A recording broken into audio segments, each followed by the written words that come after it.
नमस्कार प्यारे बच्चों, कैसे हैं आप? आशा करती हूँ अच्छे होंगे। तो आज हम करेंगे पानी रे पानी पाठ के पीछे दिया गया पाल के किनारे रखा इतिहास, जिसके लेखक हैं अनुपम मिश्र।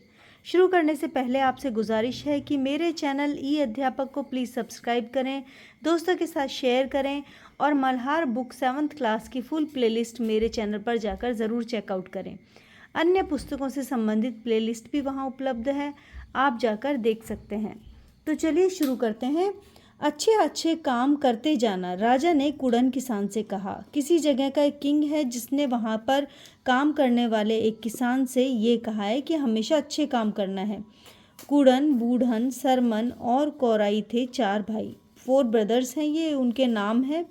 चारों सुबह जल्दी उठकर अपने खेतों पर काम करने के लिए जाते। तो वो चारों ही कहाँ करते हैं? एग्रीकल्चर फील्ड है जिस पे काम करते हैं। दोपहर को कुड़न की बेटी आती है पोटली में खाना लेकर। तो आफ्टरनून को कुड़न की जो डॉटर है वो खाना लेकर आती है। एक दिन घर से खेत जाते समय बेटी को नुकीले पत्थर से ठोकर लग जाती है। कोई शार्प स्टोन होगा जिससे उसके पैर पर हर्ट हो जाता है। उसे बहुत गुस्सा आया, वो बहुत ही एंगर हुआ उसे। उसने अपने दराती से उस पत्थर को उखाड़ने की कोशिश की और फिर उसने क्या किया कि रास्ते में, क्योंकि नुकीला पत्थर उसे चुभा है, किसी और को भी उससे लग सकती है, तो उसने अपनी जो दराती थी जिससे वो ग्रास कटिंग करती थी, उस वाले इंस्ट्रूमेंट से उसने पत्थर को निकालने की कोशिश की। उसकी दराती तो पत्थर पर पड़ते ही लोहे से सोने में बदल गई, यानी आयरन की थी और वो गोल्ड में बदल गई। और फिर बदलती जाती है इस लंबे किस्से की घटनाएं बड़ी तेजी से। तो ये जो इंसिडेंट हुआ उसके आगे और भी बहुत सारी घटनाएं हुई। पत्थर उठाकर लड़की भागी भागी खेत पर जाती है, एग्रीकल्चर फील्ड में आती है। अपने पिता और चाचाओं को, यानी उसके फादर और उसके जो अंकल्स थे, उन सबको एक सांस में बता देती है। चारों भाइयों की सांसें भी अटक जाती हैं, यानी वो जैसे ही सुनते हैं कि वो आयरन को गोल्ड में बदल देता है पत्थर, तो वो एकदम से सरप्राइज हो जाते हैं। जल्दी जल्दी सब घर लौटते हैं। उन्हें मालूम पड़ चुका है कि उनके हाथ में कोई साधारण पत्थर नहीं, यानी सिंपल स्टोन नहीं है, वो पारस है। एक पारस पत्थर कह के एक लोक कथाओं के अंदर कहते हैं, जो पत्थर लोहे को सोने में बदल देता है। वे लोहे की जिस चीज को छूते वह सोना बनकर उनकी आंखों में चमक भर देती, गोल्ड में वो बदल जाती थी। पर आंखों की यह चमक ज्यादा देर तक नहीं टिक पाती। कुड़न को लगता कि देर सवेर राजा तक यह बात पहुंच ही जाएगी, यानी किंग को पता चल जाएगा, तब पारस छिन जाएगा और राजा उसको ले लेगा। तो क्या वह ज्यादा अच्छा नहीं होगा कि वे खुद जाकर राजा को सब कुछ बता दें? किस्सा आगे बढ़ता है। फिर जो कुछ घटता है वह लोहे को नहीं बल्कि समाज को पारस से छुआने का किस्सा बन जाता है, यानी पूरा सोशल चेंज का साइकिल बन जाता है। राजा न पारस लेता है न सोना, वह सब कुछ कुड़न को वापस देता है और कहता है, जाओ इससे अच्छे अच्छे काम करते जाना, तालाब बनाते जाना। वो कहता है कि भाई तुम इस पारस पत्थर को ले जाओ, तुम ही इसको यूज़ करो, लेकिन उससे जो भी गोल्ड तुम बनाओगे उससे एक अच्छे काम करना और बहुत सारे पॉन्ड जो हैं वो बनाना जिसमें वाटर स्टोरेज हो। यह कहानी सच्ची है, ऐतिहासिक है, नहीं मालूम, यानी ये हम नहीं बोल सकते कि ये सही है या नहीं, पर देश के मध्य भाग में एक बहुत बड़े हिस्से में यह इतिहास को अंगूठा दिखाते हुए लोगों के मन में रमी हुई है। यहीं के पाटन नामक क्षेत्र में 4 बहुत बड़े तालाब हैं। आज भी मिलते हैं इस कहानी को इतिहास की कसौटी पर कसने वालों को लजाते हैं।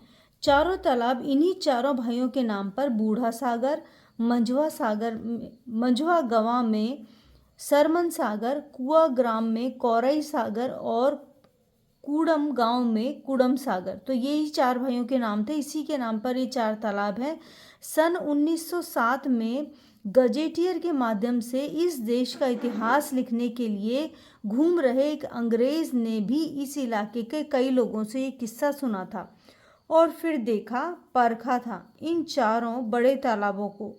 तब भी सरमन सागर इतना बड़ा था कि उसके किनारे पर 3 बड़े गांव बसे थे और तीनों गांव इस तालाब को अपने अपने नामों से बांट देते थे, पर वह विशाल ताल इन तीनों गांवों को जोड़ता था और सरमन सागर की तरह स्मरण किया जाता था। तो ये बहुत बड़ा तालाब था जिसके किनारे पर 3 गांव थे।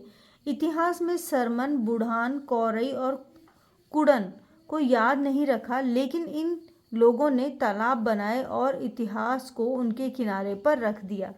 तो ये कहा है कि राजा ने उनसे कहा था कि आप तालाब बनाते जाना, तो चारों भाइयों के नाम पर जो तालाब है वो आज भी मौजूद है और इसके किनारे पर ही बहुत इतिहास जो है वो लिखा गया।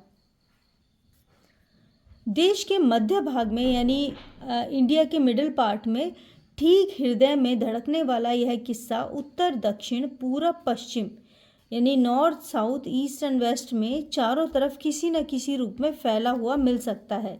और इसी के साथ मिलते हैं सैकड़ों हजारों तालाब, यानी बहुत सारे तालाब हैं, इनकी कोई गिनती नहीं है। इन अनगिनत तालाबों को गिनने वाला कोई नहीं, इन्हें तो बनाने वाले लोग आते रहे और तालाब बनते रहे। यानी बहुत सारे पॉन्ड जो हैं वो इंडिया के अंदर आज भी देखे जा सकते हैं।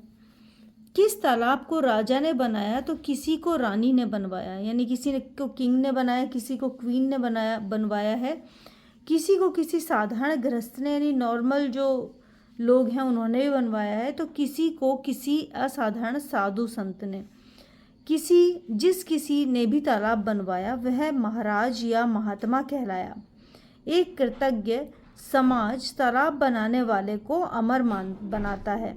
तो एक जो समाज है जहाँ पे भी वहाँ पे आसपास में जो लोग रहते हैं वो उस तालाब बनाने वाले को हमेशा याद रखते हैं, और लोग भी तालाब बनाकर समाज के प्रति अपनी कृतज्ञता ज्ञापित करते हैं। और इसके अलावा जो लोग ऐसे सोशल वर्क के काम करते हैं कि वो कहीं पर भी तालाब बनाते हैं, तो ऐसे लोग समाज के प्रति अपने आप को धन्य मानते हैं ऐसा महान काम करके।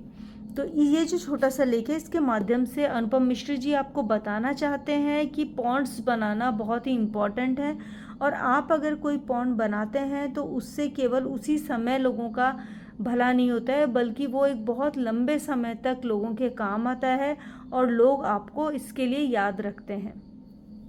तो इसी के साथ ये समाप्त होता है। आशा करती हूँ आपको अच्छा लगा होगा। मेरे चैनल को प्लीज़ सब्सक्राइब करें। लास्ट में कमेंट करके ज़रूर बताएं कि आप इंडिया के किस पार्ट से मुझे देख रहे हैं। धन्यवाद।